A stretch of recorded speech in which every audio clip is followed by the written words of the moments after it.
MPSC बाबत पदभरतीसाठी निर्णय झालेला आहे कॅबिनेटमध्ये काल कॅबिनेटमध्ये वेगवेगळ्या विषयाची चर्चा होत असते। त्याच्यामध्ये एक मुद्दा आम्ही लोकांनी असा काढला की संपूर्ण देशामध्ये वेगवेगळ्या राज्यामध्ये सैन्य भरती होत असते, परंतु आत्ता पुण्याची सैन्य भरती कोरोनाच्यामुळं असणाऱ्या नियमाचं पालन करण्याच्या करता होऊ शकली नाही।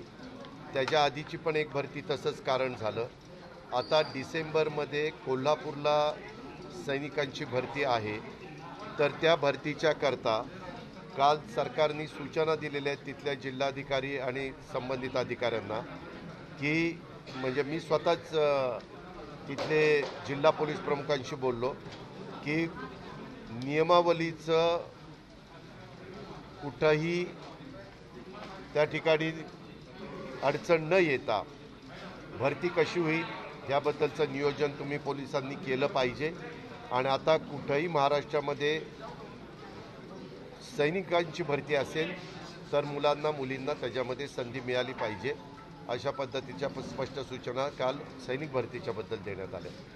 दुसरं, MPSCच्या बद्दल आपण मुख्यमंत्र्यांनी स्ट्रिक्टली सांगितलं की 30 सप्टेंबरपर्यंत वेगवेगळ्या विभागांनी त्यांना MPSC मार्फत भरण्यात येणारे ज्या काही ऑफिसर्सच्या जागा आहेत त्या किती आहेत ते MPSCला कळवायचं। MPSCच्या सचिव आहेत म्हसे पाटील, त्यांच्याशी माझं बोलणं झालं आणि त्यांनी सांगितलं की दादा त्या विभागाची जर आम्हाला माहिती मिळाली तर आम्ही त्या भरत्या ताबडतोब सुरू करतो। त्याच्यावर 30 सप्टेंबरपर्यंत याद्या येतील आणि सगळ्या विभागाला सांगितलेलं आहे की तुमच्या याद्या जे काही म्हणजे बिंदू नियमावली असेल, बाकीच्या सगळ्या गोष्टी असेल, त्याच्यामध्ये आरक्षणाचा प्रश्न असेल, बाबा त्याच्यात आम्हाला MPSCची भरती करताना SCचे इतके, STचे इतके, OBCचे इतके, ओपन इतके, ते सगळं काढून द्या। तर 30 सप्टेंबरची लास्ट त्यांना मुदत देण्यात आलेली, ती आली की आपण ताबडतोब ते MPSCला कळवणार आहे आणि त्यांच्या जाहिराती त्याच्यातनं निघतील। MPSCला आपण तातडीने या जाहिराती काढण्यास सांगणार का? कारण या वर्षात आपण त्यांना ऑलरेडी म्हणजे मी MPSCच्या मेंबरशी किंवा चेअरमनशी बोललो नाही, पण तिथल्या गव्हर्नमेंटनी दिलेल्या सचिव पदाचं काम करणाऱ्या ज्या म्हसे पाटील म्हणून लेडी आहेत त्यांच्याशी माझं बोलणं झालं। ते म्हणाले की दादा आम्ही ती वाट बघतोय, ती आली मग आम्ही चीफ सेक्रेटरीला सांगितलं की त्यामध्ये कुठल्याही परिस्थितीत 30 तारखेपर्यंतची वॉर्निंग त्यांना डेट दिलेली आहे सगळ्या सचिवांना, आणि सगळ्या सचिवांनी आपापल्या विभागाची जी भरती असेल ती भरतीची माहिती इत्थंभूत 30 सप्टेंबर एंडपर्यंत द्यायची। सेंटरने जो है निर्णय झालेला आहे, आपली भूमिका होती 2 सदस्य असावा, परंतु एकनाथ शिंदेची भूमिका होती 4, त्यातनं 3। हो का, मंत्रिमंडळामध्ये अनेक सहकारी आपापली भूमिका तिथं मांडत असतात। जसं नगरपंचायतीला 1 सदस्य, मुंबई महानगरपालिकेला 1 सदस्य, नगरपालिका अ, ब, क, ड ह्या नगरपरिषदा ह्यांच्याकरता 2 सदस्य, तसं महानगरपालिकेच्या बद्दलचा विषय काल होता। तो विषय आल्यानंतर कुठलाही विषय असला तर त्याच्यामध्ये वेगवेगळी मतं मांडली जातात आणि अंतिम निर्णय सगळ्यांचं ऐकून घेऊन मुख्यमंत्री त्या ठिकाणी देतात। त्या प्रकारे मुख्यमंत्र्यांची सगळ्यांचं ऐकून घेऊन शेवटी 3 सदस्यांचा प्रभाग अशा प्रकारचा निर्णय काल घेण्यात आलेला आहे। पुण्यामध्ये आणि पिंपरी 4 सदस्य 2 सदस्य यासाठी काही आग्रही मागणी का? काँग्रेसचे नेते निवेदन दिले जातंय की बाबा 2 सदस्य हो का, वेगवेगळ्या पक्षाची वेगवेगळ्या ठिकाणी वेगवेगळी मागणी असते। जिथं एखादा पक्ष स्ट्रॉंग असेल तर तो 4ची मागणी करतो। एखाद्या पक्षाला असंही वाटतं की बाबा इथं आपल्याला 2ची केल्यानंतर जास्त योग्य होईल, काहींना वाटतं की बाबा 1चंच ठेवलं तर जास्त बरं होईल। पण एक जण ठेवल्यानंतर मोठ्या प्रमाणावर बंडखोरी होण्याची शक्यता असते. कारण अनेक जण म्हणतात की वेगवेगळे पक्ष आणि आपण पण अपक्ष उभं राहिलो तर आपल्याला संधी मिळू शकते, अशा प्रकारची एक भावना उमेदवारांच्या मध्ये असते. पाठीमागच्या सरकारने 4चा प्रभाग केलेला होता. आम्हाला आठवतं आहे विलासराव देशमुखांच्या नेतृत्वाखाली सरकार चालवत असताना कधी आम्ही 4च्या प्रभागामध्ये पण निवडणुका लढवल्यात, कधी 3 प्रभागामध्ये पण 3चा प्रभाग पण निवडणुका लढवल्या आणि कधी 2च्या प्रभाग करून पण निवडणुका लढवल्या. त्याच्यामुळं हे त्या वेळेसचं सरकार त्या वेळेसची परिस्थिती बघून निर्णय घेतं. पण हे आता 2 पण नाही 4 पण नाही, ह्याच्यातनं मध्य साधारण काढण्याचा प्रयत्न केलेला आहे. ओबीसी आरक्षण संदर्भात आज सुप्रीम कोर्टात सुनावणी झाली. केंद्र सरकारने म्हटलं की आम्ही इम्पेरिकल डेटा देऊ शकत नाही, त्यामुळे कुठेतरी आता ओबीसीचं काय झालं, काल पण ह्या विषय मंत्रिमंडळाच्या पुढे निघाला. वास्तविक आम्ही नगरविकास खातं आणि ग्रामविकास खात्याचे 2 विषय होते, त्याला मान्यता देऊन आता त्याची शिफारस आम्ही राज्यपाल महोदयांच्याकडे करतोय. आता राज्यपाल महोदयांची त्याच्यावर सही झाली तर मग त्याच्याबद्दलची अंमलबजावणी त्या ठिकाणी होईल. पण सुप्रीम कोर्टामध्ये ह्याबद्दल केंद्र सरकारने आपलं म्हणणं मांडलं आहे आणि आपण आत्ता म्हणला तशाच पद्धतीनं त्यांनी तिथं म्हणणं मांडलेलं आहे. हे बाहेर कुणाला माहिती नव्हतं, आता ते बाहेर पडलेलं आहे. किंवा हेच म्हणतात की आम्ही देऊ शकत नाही. तर त्याच्यामुळं आता सगळं वस्तुस्थिती पुढं आलेली आहे की कोण ह्याच्यामध्ये काय भूमिका घेत आहे. ह्याच्यात इतके दिवस कारण नसताना महाराष्ट्र सरकारला किंवा महाविकास आघाडीला ह्याच्यात बदनाम करण्याचा प्रयत्न काही मंडळी करत होती. आता त्याच्यातली वस्तुस्थिती खऱ्या अर्थाने पुढं आलेली आहे. पण राज्यपालांनी ज्या पद्धतीनं ऑर्डिनन्स रोखला अशी चर्चा झाली, कायदेशीर मत मागवलं, कारण की कोर्टात प्रकरण असताना तुम्ही नाही, तो त्यांचा अधिकार आहे ना. महामहिम राज्यपाल महोदयांना त्यांना जे योग्य वाटतं तो करण्याचा अधिकार आहे. त्याच्या संदर्भामध्ये त्यांनी घेतलेल्या निर्णयाच्या बद्दल माझ्यासारख्यांनी टीका टिप्पणी करणं योग्य नाही. पण म्हणजे केंद्र सरकार राज्याला कुठले सहकार्य करत नाही, इम्पेरिकल डेटामुळेच हे राजकीय आरक्षण नाही, हे आपलं राज्याचं आहे का, हे पूर्ण देशाचा प्रश्न होता का नाही. सुप्रीम कोर्टाच्या समोर मांडत असताना एकंदरीत देशाच्या संदर्भातलीच भूमिका या बद्दलची त्यांनी मांडलेली आहे. त्याच्यात बरंच काही त्याच्या ॲफिडेव्हिटमध्ये म्हटलं गेलं आहे अशी ऐकू बातमी आहे. अजून ॲफिडेव्हिट आमच्या वाचण्यात नाही किंवा आम्हाला ॲडव्होकेट जनरल किंवा विधी व न्याय खात्याने किंवा संबंधित विभागाने, समजा आमचा नगरविकास असेल ग्रामविकास असेल की ज्यांच्याकडनं निवडणुका स्थानिक स्वराज्य संस्थांच्या होत असतात, त्या सगळ्यांशी आम्ही बोललो. ते म्हणले की आम्ही पण ती माहिती मिळवण्याचा प्रयत्न करतोय. पण एक आहे, काही जण म्हणतात की केंद्र सरकारने आपल्या स्वतःची जबाबदारी झटकून टाकलेली आहे असं ऐकायला मिळतं. त्या ॲफिडेव्हिटच्या जे ॲफिडेव्हिट दिले त्या ॲफिडेव्हिटचा अर्थ तसा पद्धतीनं निघू शकतो.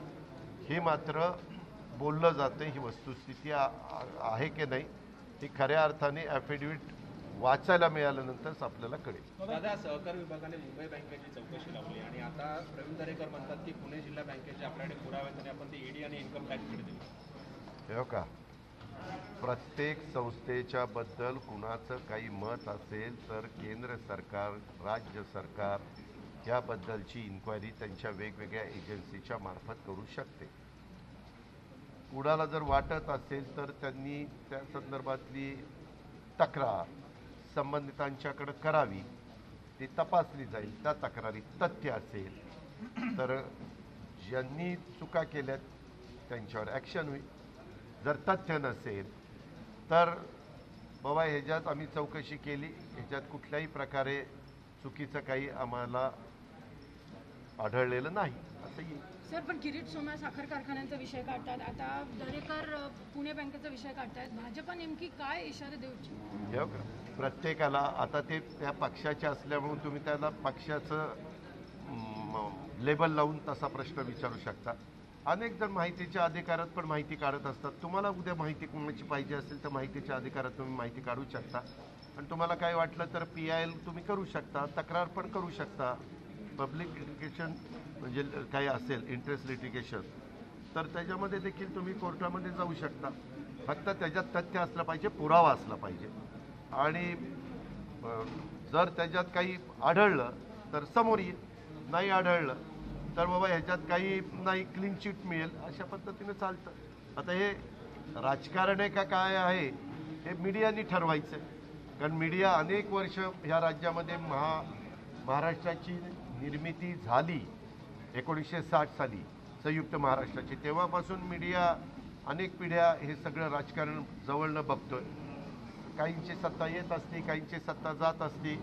कोण रुलिंग पार्टी म्हणून काम करतं, कोण ऑपोजिशनमध्ये त्या ठिकाणी काम करत असतं. अशा प्रकारच्या घटना घडत असतात.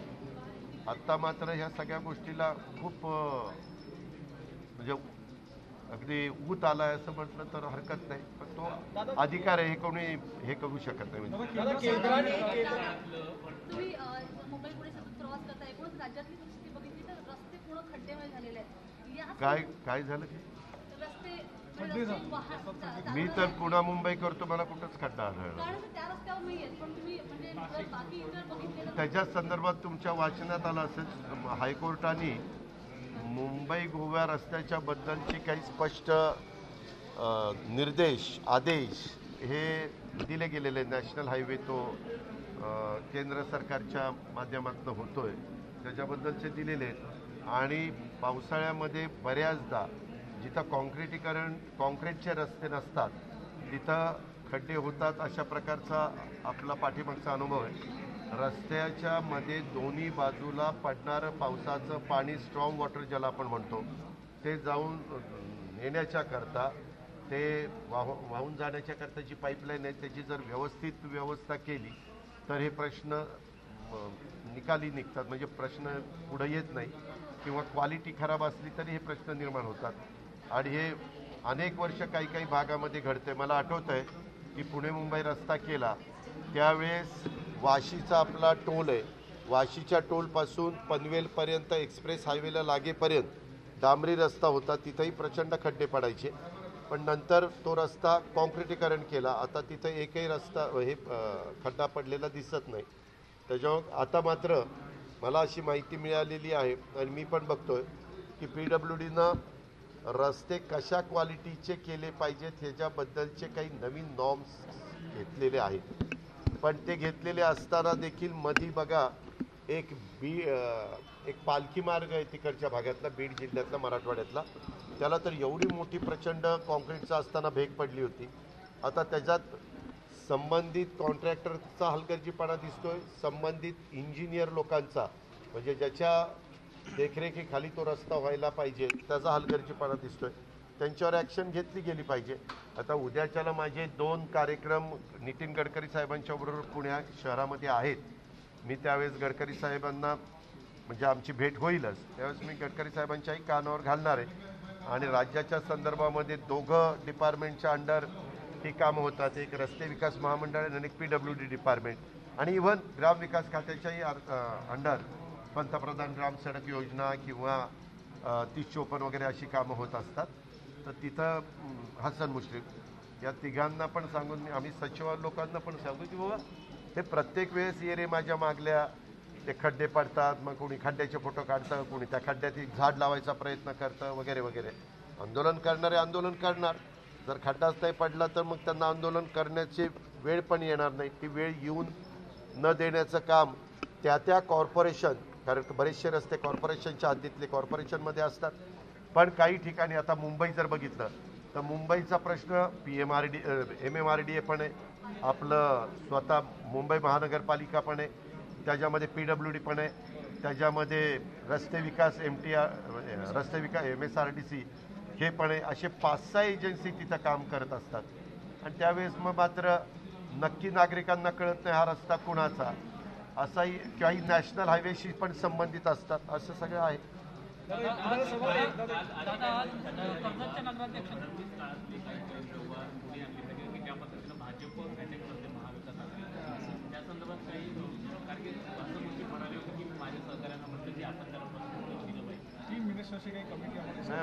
त्याच्या संदर्भातलं असलं काही कधी होत नाही.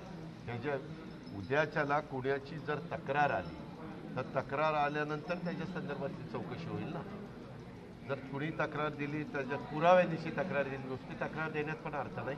पुराव्यानिशी तक्रार दिली तर राज्य सरकार ACB मार्फत, EOW मार्फत, पोलीस विभागामार्फत, CID मार्फत अशा पद्धतीच्या इन्क्वायरी करू शकतं. आणि केंद्राच्या अखत्यारीतल्या संस्था म्हणजे CBI आहे, ED आहे, ते केंद्राच्या अखत्यारीतल्या एजन्सीज त्यांच्याकडे तक्रार आली तर चौकशी करू शकतो. दादा, कल सुप्रीम कोर्ट में सेंटर ने कहा है कि कोविड से जिन लोगों की मौत हुई है तो हमने स्टेट को ऐसा कहा है कि 50,000 रुपये का एक्स ग्रेशिया जो है उन्हें दिया जाए। इसके ऊपर स्टेट की क्या भूमिका? नहीं, मुझे ऐसा किसी ने बताया कि उन्होंने बताया कि जिनका भी डेथ हुआ है पूरे देश में तो उनको सेंट्रल गवर्नमेंट 50,000 रुपया देने वाली है, ऐसा सेंट्रल गवर्नमेंट ने वहाँ बताया, ऐसा मुझे सुनने को आया है।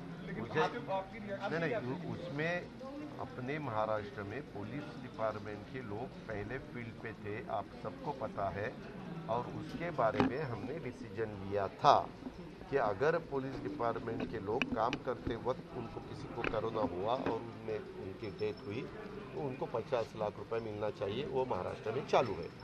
नंबर 2, अपने जो बड़े बड़े कॉरपोरेशन है उन्होंने खुद ने डिसीजन लिया, कोई कॉरपोरेशन ने 50 लाख का लिया, कोई कॉरपोरेशन ने 1 करोड़ का लिया। तो मुझे जो मालूमात है उसमें कोई कॉरपोरेशन ने 1 करोड़ भी देने का डिक्लेयर किया और वो देने के लिए शुरुआत की गई है। ऐसी आज की सिचुएशन है। दादा, गड्ढों को लेकर आपका सवाल पूछूंगा क्योंकि पिछले 2 हफ्तों की अगर हम बात करें तो भिवंडी में एक ऐसा एक्सीडेंट हुआ जहाँ पे एक माँ और उसका लड़का जो बाइक पे थे, गड्ढे में उनकी गाड़ी चली गई, उसके ऊपर उसकी मौत हो गई। परसों की बात है, थाने के घोड़बंदर रोड पे एक युवक जो है वो बाइक पे था, गड्ढा गड्ढा अवॉइड करने की कोशिश में उसकी गाड़ी जो है स्किड ऑफ हो गई और उसकी मौत की बात करें तो थाने के पूरे घोड़बंदर रोड पे पूरी ऐसे ही गड्ढे हैं, मुंबई के कई सारे रोड है वहाँ पे गड्ढे हैं। इसको लेके राज्य सरकार का MSRDC हो या फिर नगर पालिका हो, उन्हें जल्द से जल्द ये गड्ढे भरने के लिए या पॉटहोल रिपेयर करने के लिए कहेंगे? नहीं, हमेशा वो वैसे बताते ही है, लेकिन उसमें एक ऐसा डिसीजन लेना चाहिए कि अगर 1 साल पहले वो रोड हुआ है और वो रोड का काम जिस कॉन्ट्रैक्टर ने किया है, जिस कंपनी ने किया है, और तुरंत एक बारिश में ही, एक सीज़न में ही उसमें गड्ढे ऐसे हो गए, तो उनके खिलाफ उनको तो एक ब्लैकलिस्ट में डालना चाहिए। कभी भी उनको नया टेंडर मिलने की बिल्कुल बैन करना चाहिए, और अगर किसी की मौत हो गई तो उसी हिसाब से उनके ऊपर FIR दर्ज करनी चाहिए कि उन्होंने अच्छे क्वालिटी का काम नहीं किया, इसके कारण ये आदमी की डेथ हुई है, तो उसके खिलाफ उसी हिसाब से कानूनन कार्रवाई होनी चाहिए। कहा जा रहा है कि महाविकास आघाड़ी सरकार ने 3 मिनिस्टर्स की एक कमेटी बनाई जिनकी रिस्पॉन्सिबिलिटी दी गई है कि पिछले सरकार नहीं, ऐसा कुछ नहीं, मुझे तो आज ने आपने ऐसा नहीं होता कधी। कर्जतच्या नगराध्यक्षांचा आज पक्षप्रवेश झाला, आगामी काळात आणखी पक्षप्रवेश होणार आहेत का? मागच्या काही दिवसांमध्ये काही आमदार भाजपमध्ये येणार अशी चर्चा हे का कुठलाही पक्ष म्हणजे आमचाच नाही, सगळेच पक्ष आपापल्या परीनं आपला पक्ष संघटना वाढवण्याचा प्रयत्न करत असतात। एखाद्या पक्षाच्या संदर्भातलं वातावरण तिथं त्या भागामध्ये चांगलं असेल तर त्या भागातली लोक त्या पक्षाकडे आकर्षित होतात, त्या भागात त्या पक्षाचं नेतृत्व कोण करत आहे, त्याच्यातनं स्थानिक स्वराज्य संस्थेची परिस्थिती काय राहणार आहे असाही अंदाज ते घेतला जातो। आता रोहित पवार हे कर्जत जामखेडचे आमदार आहेत, नवीन आमदार आहेत, 1.5-2 वर्षामध्ये त्यांनी अनेक विकासाची कामं तिथं तडीस नेण्याचा प्रयत्न केलेला आहे। त्याच्यामुळे एकेकाळी असणारा भाजपचा बालेकिल्ला, कारण अनेक वर्ष तिथं लोखंडे आमदार सदाशिवराव लोखंडे निवडून आलेले होते आणि त्याच्यानंतर तिथं 2 वेळेला राम शिंदे साहेब निवडून आलेले होते, परंतु एक तरुण उमदा आमदार या नात्याने रोहित पवारांचं जे काम चाललेलं आहे त्याच्यातून तिथं एकदम राष्ट्रवादी काँग्रेसमय वातावरण निर्माण झालेलं आहे।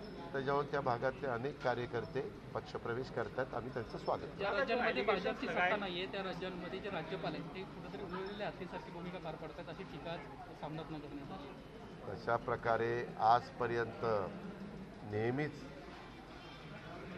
अशा प्रकारची चर्चा होत असते। वास्तविक राज्यपाल महोदय एक मानाचं, आदराचं अशा प्रकारचं एक स्थान आहे आणि मी आज राज्य सरकारच्या मंत्रिमंडळामध्ये काम करतोय, ते आम्हाला शपथ देतात, त्याच्यावर त्यांच्या संदर्भामध्ये माझ्यासारख्यांनी काही बोलणं मला योग्य वाटत दादा, नाही. बताया जा रहा है कि सोमैया जो एलिगेशन लगा रहे हैं खासतौर पे एनसीपी के नेताओं पर, आपके खिलाफ भी उन्होंने एलिगेशन लगाया था जलंधरेश्वर शुगर मिल को लेकर, तो क्या ये बीजेपी के नेताओं की कुछ सोची समझी रणनीति नजर आ रही है? मुझे उसके बारे में किसी ने मालूमात दी नहीं, लेकिन मेरा इतना ही कहना है, किसी की अगर गलती हुई होगी तो उसके बारे में इंक्वायरी होनी चाहिए, उसके बारे में प्रूफ देना चाहिए और इंक्वायरी भी होनी चाहिए, और क्या सच है क्या झूठ है वो लोगों के सामने आना चाहिए. दादा, कोरोना के आंकड़े जो है वो महाराष्ट्र में कम हो रहे. कल बताया गया कि हर डिस्ट्रिक्ट में 5% से कम पॉजिटिविटी रेट है, फिर भी महाराष्ट्र में अगले 10 दिनों तक एक काइंड ऑफ हाई अलर्ट पे रखा गया है. क्योंकि 2 तारीख को इसके बारे में हम डिसीजन लेने वाले हैं. गणेश विसर्जन होने के बाद बहुत से लोग इकट्ठा होते हैं गणेश विसर्जन के दिन, और वो उसके बाद के 8-10 दिन बहुत इम्पोर्टेंट रहते हैं. पिछला रिकॉर्ड आपने देखा तो उस रिकॉर्ड में गणेश विसर्जन होने के बाद ही अपने यहाँ कोरोना बढ़ा. क्यों बढ़ा? गैदरिंग होता है, गैदरिंग में लोग बहुत इकट्ठा होते हैं, और ज़्यादा लोग इकट्ठा होने के बाद ये कोरोना बढ़ जाता है, ऐसा पिछला अनुभव है. इसीलिए हम 2 तारीख तक सब देख रहे हैं. कल तारीख अभी 22 थी, नेक्स्ट कैबिनेट हमारी 29 या 30 के जो भी सीएम साहब को सुटेबल डेट लगेगी तब होगी. ज़्यादा करके वो वेडनेसडे को लेते हैं, लेकिन कभी कभी ट्यूसडे को भी लेते हैं, कभी थर्सडे को भी लेते हैं, वो उनका अधिकार है. तो वो 1 हफ्ते के बाद और भी हमें पता चलेगा कि क्या एग्जैक्ट पोजीशन है. उसके बारे में उसके बाद हम कोरोना के बारे में लेकिन डिसीजन आंकड़े लेंगे. बढ़ते तो निर्बंध वापस से लगाए जाएंगे. जब रिकॉर्ड हमारे सामने आएगा उसके बाद हम डिसीजन लेंगे, क्योंकि अभी कुछ भी स्टेटमेंट किया तो तुरंत लोगों में एक घबराहट फैली जाती है. अरे अजित पवार ने आज ऐसा स्टेटमेंट किया. मुझे वैसा स्टेटमेंट बिल्कुल नहीं करने का. 1 हफ्ते के बाद उसके बारे में हम उस डिपार्टमेंट के सब लोगों के साथ बात करेंगे, क्या हर डिस्ट्रिक्ट की पोजीशन क्या है वो सब देखेंगे और उसके बाद डिसीजन. बच्चों की स्कूलों को लेकर कुछ निर्णय हुआ है? दिवाली बच्चों के स्कूल के बारे में बीच में सीएम साहब ने ऐसा बताया था कि हम दीपावली के बाद हम डिसीजन पॉजिटिव लेंगे, यानी उन्होंने शुरू करेंगे ऐसा नहीं बताया, लेकिन वो बोले कि हम दीपावली के बाद लेंगे, क्योंकि ये गणेश विसर्जन के बाद नवरात्र है, नवरात्र के बाद दसरा और दीपावली है. दसरा दीपावली नवरात्र में भी लोग बहुत इकट्ठा होते हैं, आपको मालूम है, अलग अलग प्रोग्राम चलते हैं. तो वो सब होने के बाद दीपावली ख़त्म होने के बाद स्कूल शुरू किया तो ठीक रहेगा, ऐसा उनका इरादा होगा, ऐसा मुझे लगता है.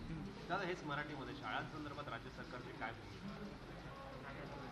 शाळांच्या संदर्भामध्ये साधारण 2 ऑक्टोबरच्या दरम्यान कॉलेजेसचे काही कोर्सेस, कॉलेजेसमधली मुलं 18 वर्षाच्या पुढचीच असतात. तिथं 2 वॅक्सिन जर मुलांनी घेतलेले असले आणि तिथल्या टीचिंग नॉन टीचिंग स्टाफनी पण 2 वॅक्सिन घ्यावेत. आपण मोठ्या प्रमाणावर वॅक्सिनेशन सुरू केलेलं आहे. आता काल आम्ही बघितलं काही ठिकाणी तर 8-8 दिवसाचं वॅक्सिन शिल्लक राहतं आहे, पण पुणे मुंबईमध्ये रोज साधारण 1 लाख वॅक्सिनेशन केलं जातं आहे. आणि आपल्याला जास्तीत जास्त आपल्या महाराष्ट्रातल्या नागरिकांना लसीकरणाचा प्रोग्राम दोन्ही वॅक्सिनचा पूर्णत्वाला न्यायचा आहे.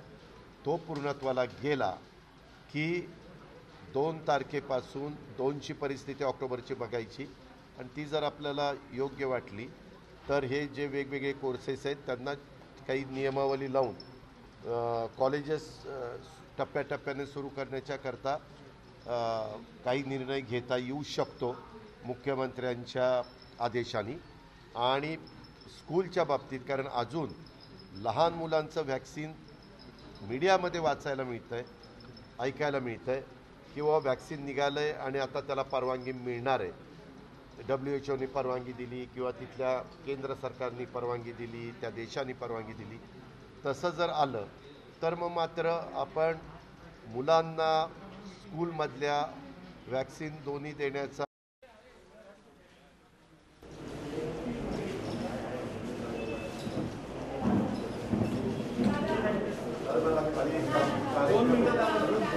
2 मिनिटं झाली.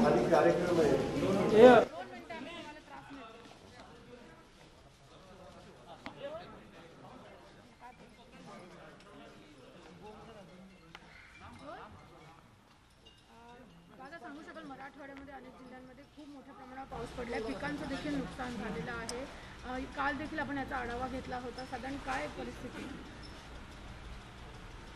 ही गोष्ट खरी आहे की मराठवाड्यामध्ये खूप मोठ्या प्रमाणावर काही भागामध्ये अतिवृष्टी झाली आणि त्याच्यात पिकांचं नुकसान झालं. जमिनी पण काही ठिकाणी खरडून वाहून गेल्या. तीच गोष्ट जळगाव जिल्ह्यात चाळीसगावला घडली, तीच गोष्ट औरंगाबाद जिल्ह्यात कन्नडला घडली. काल ह्याबद्दलची चर्चा झाली आणि ज्या स्टँडिंग ऑर्डर आहेत त्या पद्धतीनं तातडीनं कारवाई करा अशा प्रकारच्या सूचना मुख्यमंत्री महोदयांनी दिलेल्या आहेत. त्याचबरोबर पंचनामे ताबडतोब सुरू करा. आणि काल बहुतेक ज्या जिल्ह्यातले पालकमंत्री आहेत आणि त्यांच्या भागामध्ये अशा प्रकारच्या घटना घडल्या ते बहुतेक कॅबिनेट संपल्यानंतर रात्री काही जण आणि सकाळी असे त्यांच्या जिल्ह्यामध्ये गेलेले आहेत. ते पण आज पाहणी दौरा करतील. जिल्हाधिकारी त्यांच्याशी आम्ही संपर्क साधला. जो तो जिल्हाधिकारी ह्या सगळ्या कामामध्ये लक्ष देऊन आहे आणि ते स्वतः पण साईटवर काही जण होते. धुळ्याला जाणारा जो घाट आहे म्हणजे आपल्या जळगावला जाणारा सह्याद्रीची उंची म्हणजे